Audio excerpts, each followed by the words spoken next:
बिल्कुल new topic रहेगा। आज बिल्कुल न्यू टॉपिक रहेगा, कौन सा? प्रोबेबिलिटी। इसका बेसिक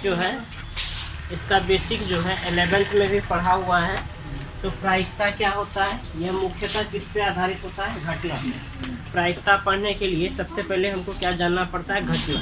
तो घटना क्या होता है कि कोई भी प्रायिकता जैसे हम पढ़ते हैं तो कुछ ऐसा चीज़ के बारे में पढ़ते हैं जो हो भी सकता है और नहीं भी हो सकता है। जैसे अगर एक सिक्का को उछालते हैं तो क्या होगा? हेड आएगा या टेल आएगा? एक सिक्का को उछालेंगे तो क्या आएगा? हेड या टेल। एक पासा को फेंकेंगे तो क्या होगा? 1 2 3 4 5 6। तो ये जब जो भी है ये किस पे आधारित है? घटना पर। उसको बोला जाता है रैंडम एक्सपेरिमेंट।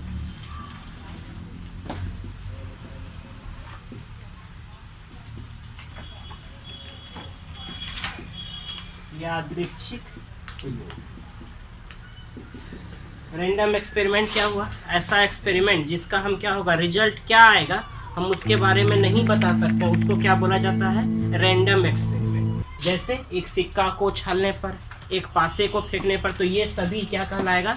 रैंडम एक्सपेरिमेंट रहेगा। सबसे पहले रैंडम एक्सपेरिमेंट। इन एक्सपेरिमेंट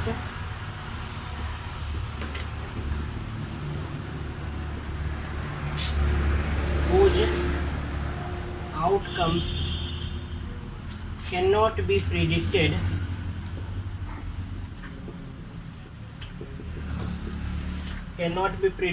truly।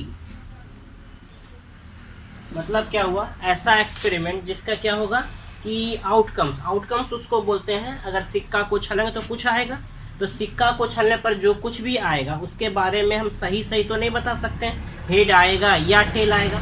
तो ऐसा एक्सपेरिमेंट जिसका हम सही रिजल्ट नहीं बता सकते हैं उसी को बोला जाता है रैंडम एक्सपेरिमेंट, यादृच्छिक प्रयोग। जैसे एग्जाम्पल में इसका हो गया tossing a coin, throwing a dice।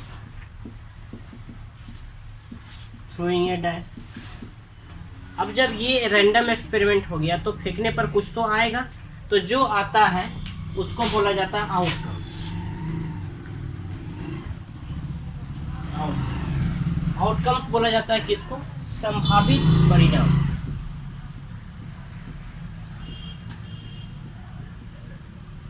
संभावित परिणाम मतलब अगर पासे को फेंकेंगे तो जो सब भी आएगा उसको बोला जाता है आउटकम्स। ये इसके बाद एक टर्म आता है, आउटकम्स के बाद एक टर्म आता है सैंपल स्पेस। इसको बोला जाता है प्रतिदर्श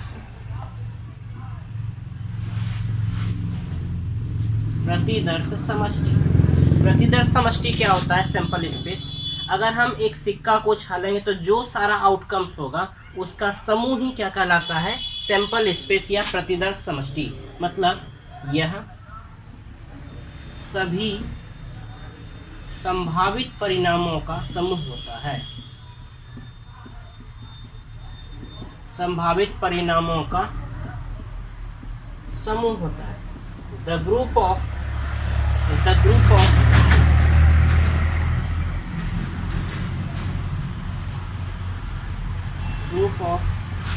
all outcomes। मतलब जो कुछ भी आएगा, जैसे अगर हम इसको लिखें तो अगर एक सिक्का को फेंकेंगे तो क्या क्या आ सकता है? हेड या टेल। तो यहाँ पर जो सैंपल स्पेस लिखाएगा हेड या टेल लिखाएगा। फिर एक थ्रोइंग अ डाई, अगर हम एक डाई को फेंकेंगे तो 1 2 3 4 5 और 6 आएगा। ये इसका क्या कहलाया? Sample space. सैंपल स्पेस का हर एक बिंदु जैसे H है या T है ये कहलाता है सैंपल पॉइंट। सैंपल पॉइंट प्रतिदर्श बिंदु।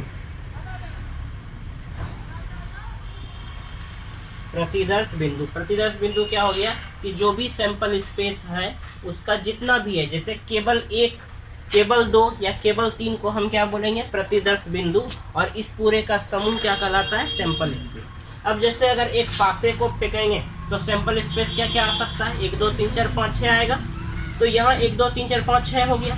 अगर 2 पासे को फेंकेंगे, n पासे को फेंकने पर सैंपल स्पेस, n पासे को फेंकने पर ये होगा कितना 6 पर पावर n। अगर 2 पासा होगा तो 6 पे पावर 2 36, 3 रहेगा तो 6 पे पावर 3 216।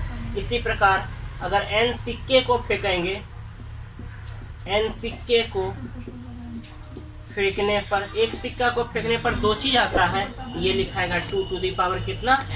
तो इसको लिख दीजिए जल्दी, ये हो गया। अब जो इसके बाद सीखेंगे वो इसके बाद वाला टॉपिक छोटा छोटा अलजेब्रा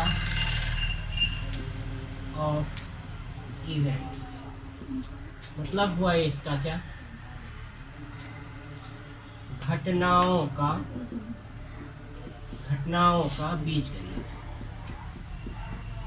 इसमें 2-3 चीज पढ़ना होता है। सबसे पहला जो है वह है यूनियन, जिसको बोला जाता है सम्मिलन, यूनियन। सेकेंड है इंटरसेक्शन, सार्वनिष्ठ या उभयनिष्ठ। और थर्ड जो है कॉम्प्लीमेंट ऑफ,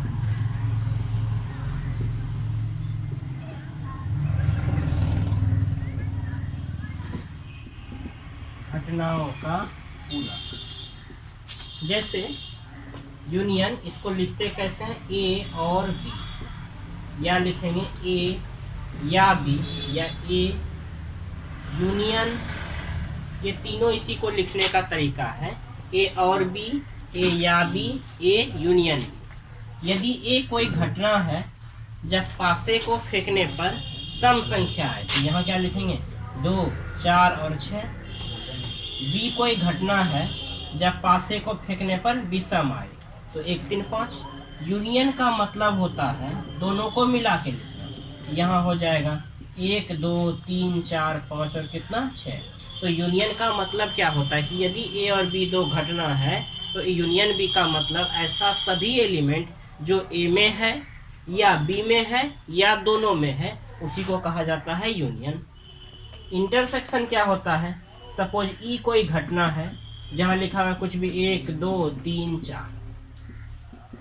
एफ कोई घटना लिखा हुआ है 2, 3, 5।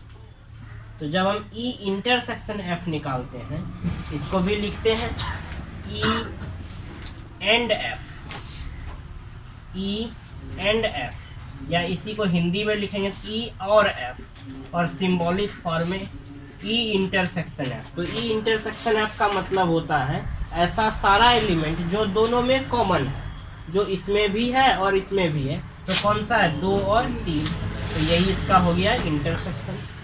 ठीक इसी प्रकार कॉम्प्लीमेंट क्या होता है, कॉम्प्लीमेंट जैसे एक पासे को अगर फेंकेंगे तो सैंपल स्पेस क्या आएगा 1, 2, 3, 4, 5 और कितना 6।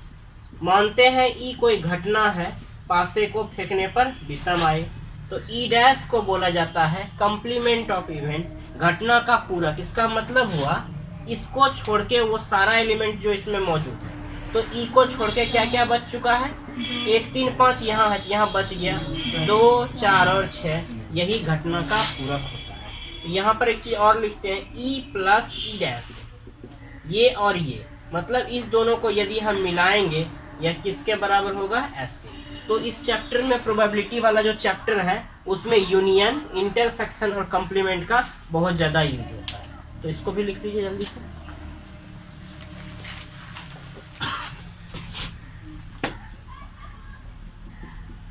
एडिशन थ्योरम और सेट थ्योरम, ये छोटा सा 11th का एक फॉर्मूला है, number of A union B is equal to NA plus NB minus N A intersection B. जैसा 11th में क्वेश्चन था, कुछ आदमी क्रिकेट खेलता है, कुछ फुटबॉल खेलता है, कुछ आदमी क्रिकेट फुटबॉल दोनों खेलता है, इस टाइप के लिए ये फॉर्मूला लगाते हैं NA यूनियन B बराबर NA plus NB minus NA inter. कैसे वेन डायग्राम से यदि हम देखें, ये आपका कोई सेट A है, ये आपका कोई सेट B है, तो इस बीच वाले को बोला जाता है A इंटरसेक्शन B। अगर हम यूनियन निकालेंगे, यूनियन का मतलब यह पूरा होता है, ये भी और ये भी। तो जब हम इस पूरा को देखेंगे तो ये वाला ए में भी आ गया और बी वाला बी में भी आ गया, अतः इस वाले पार्ट को एक बार घटा देते हैं। यही है addition theorem of probability. Set theory का। अब हम स्टार्ट करते हैं। अपने जो टॉपिक है वो है प्रोबेबिलिटी। प्रोबेबिलिटी जब पढ़ना शुरू करते हैं तो प्रोबेबिलिटी क्या है? यह इवेंट का और सैंपल स्पेस का रेशियो है। It is the ratio of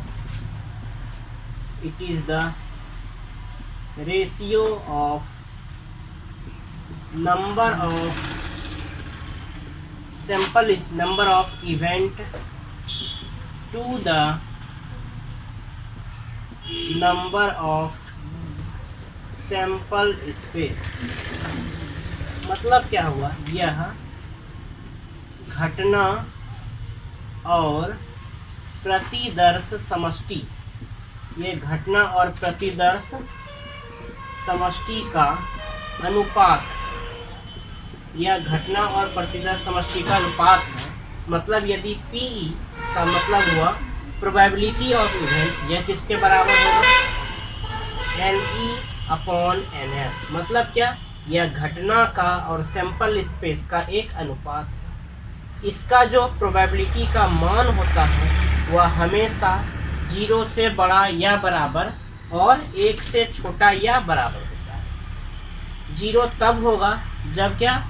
जैसे अगर हम बोलें कि एक पासे को फेंकने पर 7 से बड़ी संख्या है तो कभी नहीं आएगा, तो ऐसे केस में प्रायिकता 0 होगा। और अगर हम ये बोले एक पासे को फेंकने पर 7 से कम आए तो हमेशा 1 2 3 4 5 6 आता है, ऐसे में प्रायिकता 1 होगा। तो प्रोबेबिलिटी क्या होता है? यह रेशियो है किसका? इवेंट का और सैंपल स्पेस का। अब यदि इसी फॉर्मूला को हम यहाँ से देखें, A यूनियन B, इसके सभी पद को यदि हम NS से भाग देंगे, NA/NS plus NB/NS minus NA/B/NS, तो ये बन जाएगा एडिशन थ्योरम ऑफ प्रोबेबिलिटी। यानी यहाँ पर लिखेंगे probability of A union B बराबर probability of A plus probability of B minus probability of A/B। तो इसको बोला जाता है एडिशन थ्योरम ऑफ प्रोबेबिलिटी, जहां A और B दो क्या है? एक प्रकार का घटना है, जहां where A and B are event. A और B क्या है? घटना है। इसको लिखिए पहले। अभी तक जो भी पढ़े ये सब बिल्कुल ही प्रोबेबिलिटी का बेसिक, ये सब 11th में भी इतना दूर तक पढ़े होंगे। तो यहाँ जो 12th में जो टॉपिक स्टार्ट होता है वो स्टार्ट होता है, फर्स्ट टॉपिक है कंडीशनल प्रोबेबिलिटी।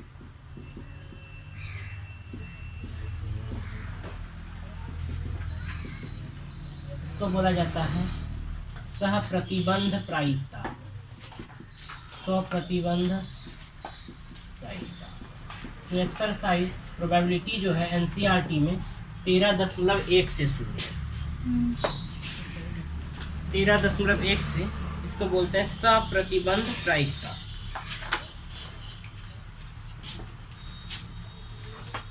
स्वप्रतिबंध प्रायिकता, कंडीशनल प्रोबेबिलिटी। इसमें कैसा रहता है?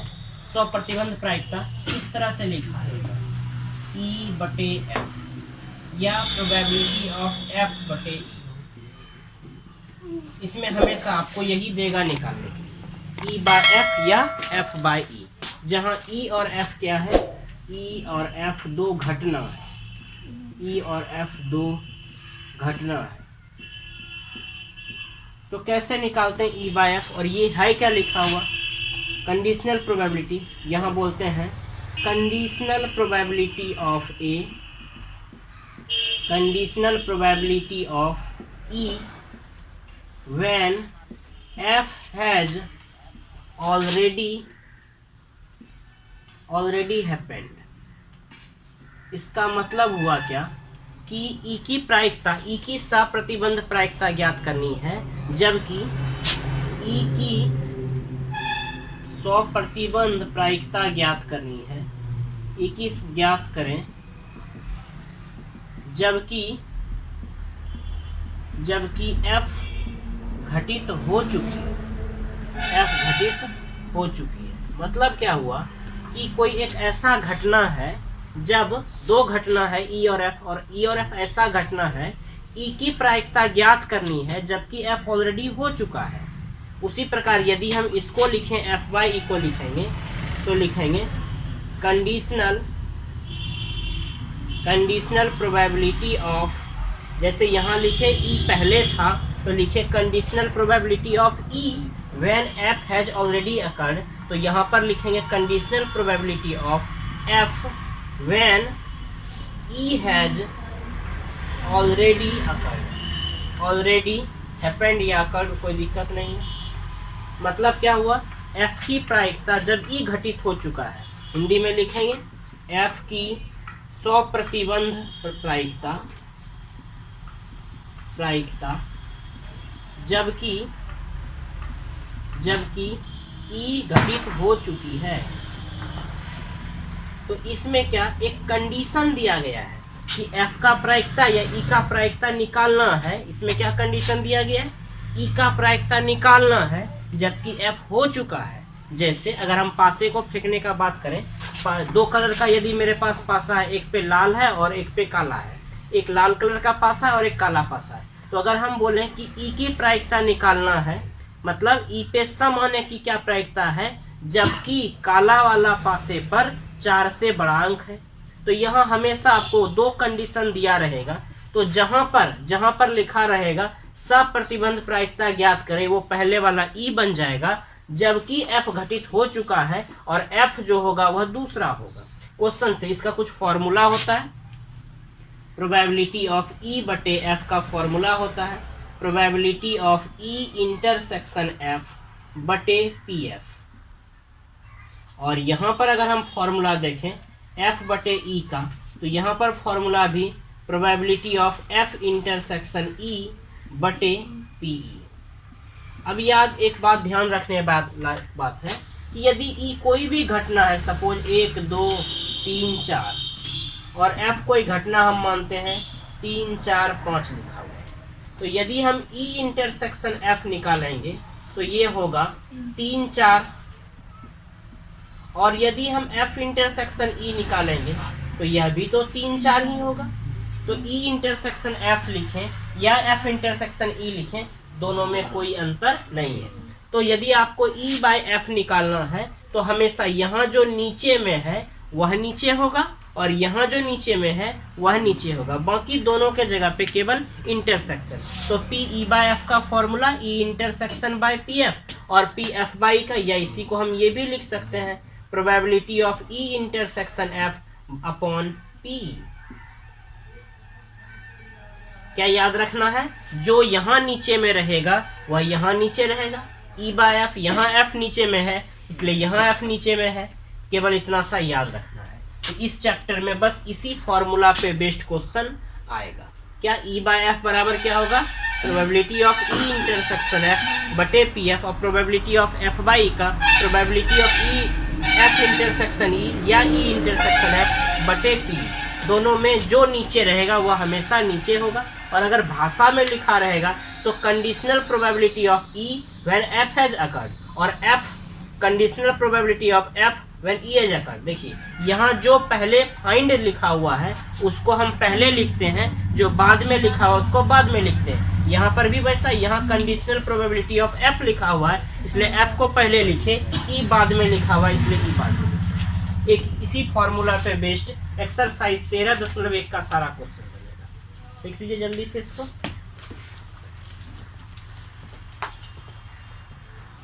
अब एक्सरसाइज 13.1 के फर्स्ट क्वेश्चन से करते हैं। लिखा हुआ है ई और एफ दो ऐसा घटना है जहां कुछ वैल्यू दे दिया है, P E is equal to 0.6, P F is equal to 0.3 और पी ई इंटरसेक्शन एफ इसका भी वैल्यू दिया गया 0.2। आपको क्वेश्चन में बोला जा रहा है निकालने के लिए पी ई अपॉन एफ, और एक बार बोला जा रहा है पी एफ अपॉन ई। बहुत ही आसान क्वेश्चन है। पी ई बाय एफ का केवल फॉर्मूला लिखना है। यहाँ फॉर्मूला होगा E intersection F upon P F, और यहाँ पर भी ऐसा ही E intersection F upon P E. क्यों? क्योंकि जो नीचे में रहता है वह यहाँ नीचे, यहाँ जो नीचे है यहाँ। अब सारे का वैल्यू आपको पता है, इंटरसेक्शन एफ का है 0.2 और पी एफ का वैल्यू दिया गया है 0.3। जब इसको सॉल्व करेंगे ये हो जाएगा 2/3। ठीक इसी प्रकार यहाँ पर भी ये दिया गया है 0.2 और पी का वैल्यू दिया गया है 0.6। हल करने पर ये 2/6 यानी कितना 1/3। तो पहला क्वेश्चन यही था। ऐसा क्वेश्चन बोर्ड में ऑब्जेक्टिव में रहा। दूसरा है पी ए बाई बी निकालना है। क्वेश्चन में लिखा हुआ है compute P A by B when P B is equals to 0.5 P A intersection B ये आपको दिया गया है 0.32। तो हमको निकालना है, केवल फॉर्मूला लगा देना है। P A by B is equal to P A intersection B upon P B. इसका वैल्यू है 0.32 अपॉन 0.5। भाग देंगे तो ये क्या हो जाएगा 32/100 गुना भागा 5/10 होगा। तो इसको लिख देंगे 10/5। 1 0 खत्म, 2 से यह 16 बार में, 2 से यह 5 बार में। तो इसका आंसर हो गया 16/25। भाग देंगे तो दशमलव जब जाएगा 25 6 150 ये हो जाएगा 0.66। तो इस तरह से पहला और दूसरा क्वेश्चन बन गया। तीसरा क्वेश्चन भी इसी तरह से लिखा हुआ है। थर्ड है P A is equals to 0.8 P B is equals to 0.5 P B by A is equal to 0.4 ये दिया गया। इसमें से कुछ बोला जा रहा है निकालने के लिए। First P A intersection B, second P A by B और third P A union B. ये तीनों बोला जा रहा है निकालने के लिए। सबसे पहले आपको ये दिया गया है जो भी काम होगा इसी से होगा। तो इसका फॉर्मूला आपको पता है पी बी बाई ए का formula probability of A intersection B upon P B P A. क्योंकि यहाँ पर पी ए नीचे में इसलिए सारा वैल्यू पुट करते हैं। बी बाई ए का वैल्यू है 0.4, ए इंटरसेक्शन बी का वैल्यू तो निकालना ही है और पी ए का वैल्यू दिया गया है 0.8। बाय क्रॉस मल्टीप्लिकेशन होगा तो यहाँ से लिख देंगे P A intersection B is equals to 0.4 into 0.8 that means 0.32। ये आ गया पी ए इंटरसेक्शन बी का वैल्यू। पहला आंसर हो गया। दूसरा वाला पी ए बाई बी है। ए बाई बी के लिए formula P A by B का formula probability of A intersection B upon P B. क्योंकि यहाँ बी अंतिम में है इसका वैल्यू निकाल चुके हैं 0.32। पी बी का वैल्यू दिया गया है 0.5। इसको हल करेंगे तो ये होगा 0.64 जो यहाँ कर चुके हैं। थर्ड क्वेश्चन में पी ए यूनियन बी। अब इस ए यूनियन बी के लिए आपको एक एडिशन थ्योरम बताना है। पी ए यूनियन बी का फॉर्मूला होता है P A plus probability of B minus probability of A intersection B. सबका वैल्यू हम ज्ञात कर चुके हैं, सबका वैल्यू इसमें पुट कर देंगे। ए दिया गया है 0.8, बी दिया गया है 0.5 माइनस ये निकाल चुके हैं 0.32। हल करेंगे ये होगा 1.3 माइनस 0.32। सॉल्व करने पर 0.98। लिख लीजिए इसको। अगला क्वेश्चन 3 तक हो गया। 3 तक में कोई प्रॉब्लम है? 4 देखो। 4 भी इसी तरह से दिया गया है। 4 probability of A union B is equals to ये निकालना evaluate twice into probability of A is equal to P B is equal to 5/13। Probability of A by B ये दिया गया है 2/5। इसमें ये निकालना। देखिए क्या करेंगे, सबसे पहले हमको निकालना क्या है, ये निकालना। यहाँ ए और बी दिया गया है, ए बाई बी दिया गया है। इसको देखने के बाद हम यहाँ से लिख सकते हैं twice into probability of A is equal to 5/13। तो पी ए का मान हो जाएगा 5/26। पी बी का मान ऑलरेडी गिवन है 5/13 और ये दिया गया है ए बाई बी दिया गया है। ए बाई बी का we know for we know that probability of A by B is equals to A intersection B upon PB। देखिए ये दिया गया है 2/5, तो A इंटरसेक्शन B का तो मान इजीली निकल जाएगा, ये B भी दिया गया है 5/13।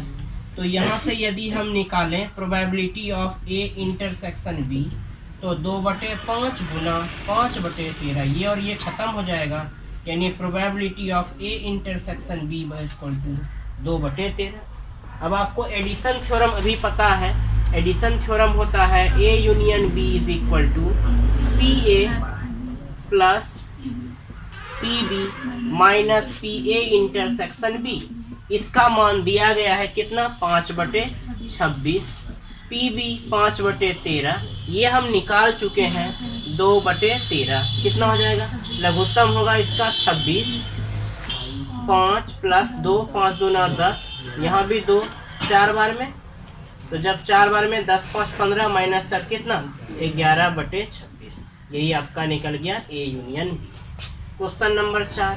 क्वेश्चन नंबर 5 भी इसी तरह से दिया गया है, PA is equal to 6/11, P/B is equal to 5/11, PA union B is equal to 7/11। यहाँ फर्स्ट बोला जा रहा है निकालने के लिए A intersection B। A intersection B निकालने के लिए इसी फॉर्मूला का यदि उपयोग करें, ये इधर जाएगा तो ये इधर आएगा, तो इसके बदले में हम डायरेक्ट लिख सकते हैं PA plus PB minus PA union B। कैसे, इस वाले को इधर लेके गए और इस वाले को इधर लाए, ये फॉर्मूला बन गया। अब PA का वैल्यू 6/11 जोड़ PB का वैल्यू 5/11 माइनस 7/11, 6 5 कितना 13, 6 5 11, 11 माइनस 7 कितना 4/11, ये निकल गया A इंटरसेक्शन B। इसके बाद अगला भी दिया गया है इसी तरह से, इसमें PA/B, तो A/B का A intersection B upon PB, ये A इंटरसेक्शन B 4/11 और PB का वैल्यू दिया गया है 5/11, ये कैंसिल हो जाएगा 4/5। ठीक इसी प्रकार PB/A ये निकालना है, A intersection B upon PA, ये 4/11 बटे PA का वैल्यू 6/11 यानी 4/6, यानी कितना 2/2। तो इस तरह से बिना भाषा वाला जो क्वेश्चन था वो ऐसा ही रहता है। अब क्या है ना कि एक पासे को, एक सिक्का को 3 बार फेंका गया है, अगर सिक्का को 3 बार फेंका गया है तो क्या होगा, सैंपल स्पेस 8 बनेगा। चलिए अगला क्वेश्चन में ऐसा ही है,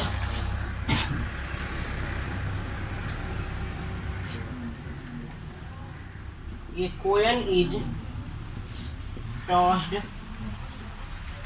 3 times, तो नंबर ऑफ सैंपल स्पेस कितना होगा 8, और ये क्या क्या बनेगा सैंपल स्पेस।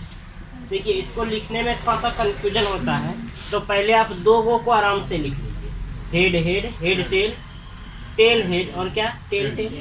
उसके बाद ऊपर वाले सब में H लगा दीजिए, इसी को 2 बार लिख दीजिए। अब क्या, ऊपर वाले सब में हेड लगा दीजिए, नीचे वाले सब में टेल लगा दीजिए, ये हो गया सैंपल स्पेस 8 हो गया। अब E एक घटना है जो लिखा हुआ है, E head appears on third toss, और F जो घटना दिया गया है, F दिया गया है heads on first 2 toss, heads on first 2 toss. देखिए इस तरह के क्वेश्चन को कैसे बनाएंगे, सब में आपको जितना भी क्वेश्चन अभी अब दिया गया आगे से लेकर 5-6 क्वेश्चन तक, सब में आपको क्या कैलकुलेट करना है, E/F यही निकालना। तो सबसे पहले ये जो दिया गया है इससे हमको जानना होगा कि इसमें क्या क्या आएगा और F में क्या क्या आएगा। तो यहाँ लिखा हुआ head appears on third toss, इसका मतलब हुआ तीसरे टॉस पर हेड, तीसरे टॉस पर क्या आना चाहिए, हेड। अब आप यहाँ से देख के लिखिए किस किस स्थिति में थर्ड नंबर पर क्या आया हुआ है, हेड। तो यहाँ एक ये हो गया एच एच और कौन सा एच, ये भी हो जाएगा, एच टी एच ये भी हो जाएगा, टी एच एच और ये भी हो जाएगा, टी टी एच। इसके अलावा यह तो नहीं होगा, तो ये हो गया ई। एन ई का मान कितना होगा, 4। तो पी ई का मान कितना होगा, 4/8 यानी 1/2। ठीक इसी प्रकार एफ निकालेंगे। यहाँ लिखा हेड ऑन फर्स्ट 2 टॉस, मतलब प्रथम 2 पर हेड। प्रथम 2 पर क्या आना चाहिए, हेड आना चाहिए। प्रथम 2 मतलब पहले पर भी हेड और दूसरे पर भी हेड। तो ये वाला देख रहे हैं, इसमें पहले पर भी हेड है, दूसरे पर भी। ये तो नहीं होगा, ये भी नहीं होगा, ये भी नहीं, और ये हो जाएगा। तो ये आपका 2 ही केस सिर्फ होगा एफ में। कौन कौन सा, एच एच एच और दूसरा एच एच और कौन सा, टी। तो यह कितना है, एन एफ कितना हो गया, 2। तो अगर हम इसकी प्रायिकता निकालें तो यह होगा 2/8। अब देखिए, अब आपको ई बाय एफ निकालना है। ई बाय एफ जब निकालते हैं तो वहाँ ई इंटरसेक्शन एफ निकालना होगा। तो सबसे पहले हम यहाँ पर निकालते हैं ई इंटरसेक्शन एफ, मतलब ऐसा कौन कौन सा है जो ई और एफ दोनों में है। तो एच एच एच एक हो गया, एच एच टी यहाँ है, एच एच टी यहाँ है क्या, नहीं है, इसका मतलब एक ही होगा, एच एच और कौन सा, एच। तो इसकी संख्या कितनी हुई, 1। इसकी संख्या हुई 1, तो इसकी प्रायिकता ई इंटरसेक्शन एफ निकालेंगे, यह होगा 1/8। अब चूंकि आपको निकालना है ई बाय एफ, तो यहाँ लिखेंगे E by F is equal to probability of E intersection F बटे पी एफ, और इसका मान 1/8। पी एफ का मान हम निकाल चुके हैं, यहाँ कितना, 2/8, यानी आंसर कितना, लिख लीजिए जल्दी से। अगला क्वेश्चन भी सेम इसी तरह से है। सबसे पहले एस लिख देते हैं, H H H T T H T, H H H T T H और टी टी। सब में बोले पहले सब में एच लगा देंगे और नीचे में टी लगा देंगे। अब ई एक घटना दिया गया है,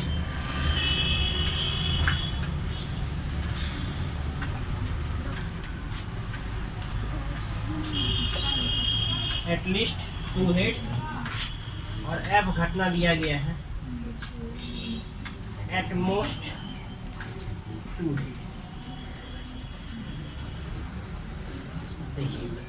इसी तरह से ये 2 नंबर क्वेश्चन है। इसी तरह से 3 नंबर में क्वेश्चन में फिर दिया गया है, ये एक घटना है, एट मोस्ट 2 टेल, और एफ दिया गया है एट लीस्ट 1 टेल। यहाँ पर भी ई बाय एफ निकालना। देखिए, ये जो क्वेश्चन दिया गया है, जब आप इसको इंग्लिश वाले बुक से बनाएंगे, तो यही दिया गया है और इसका आंसर एनसीईआरटी के आंसर से मैच करेगा। लेकिन जब इसी क्वेश्चन को हिंदी वाले बुक से बनाएंगे तो वहाँ पर कुछ गड़बड़ी दिया गया है। वहाँ पर एटलीस्ट एटमोस्ट का यूज शायद कुछ नहीं किया गया है। दोनों में एक ही तरह से हिंदी वाले बुक में लिख दिया है, इसके जगह पे लिख दिया है न्यूनतम 2 चित्त और अधिकतम 1 चित्त। देखिए देखो ध्यान से, किताब में देखो 6 का दूसरा, न्यूनतम 2 चित्त लिखा हुआ है, न्यूनतम 2 चित्त। तो मतलब क्या, कम से कम 2 हेड, कम से कम 2 हेड, तीनों हेड भी हो सकता है। इसलिए यहाँ पर क्या लिख दिए, H H H H T H T H H और कौन सा, एच एच टी। फिर दूसरा क्या है, एफ। यहाँ क्या लिखा हुआ है, एटमोस्ट 2, इसका मतलब होता है अधिक से अधिक, अधिक से अधिक या अधिकतम। एटमोस्ट 2 हेड, इसका मतलब क्या हुआ, अधिक से अधिक 2 हेड आएगा। अधिक से अधिक 2 हेड हो सकता है, हेड नहीं भी हो, तो अधिक से अधिक 2 हेड क्या होगा, ये होगा क्या, यहाँ 3 हेड है, यह नहीं होगा, यह हो सकेगा। तो एच टी एच 1 होगा, टी एच एच 2 होगा, टी टी एच यह भी होगा क्योंकि 1 हेड है, चलेगा। एच एच टी यह भी होगा, एच टी टी यह भी होगा, टी एच टी यह भी होगा और टी टी टी यह भी होगा। क्या बोल रहा है? अधिक से अधिक दो हेड हो सकता है हेड नहीं भी हो। तो यहाँ इसकी संख्या हुई कितनी? 4 और यहाँ इसकी संख्या हुई कितनी? 7।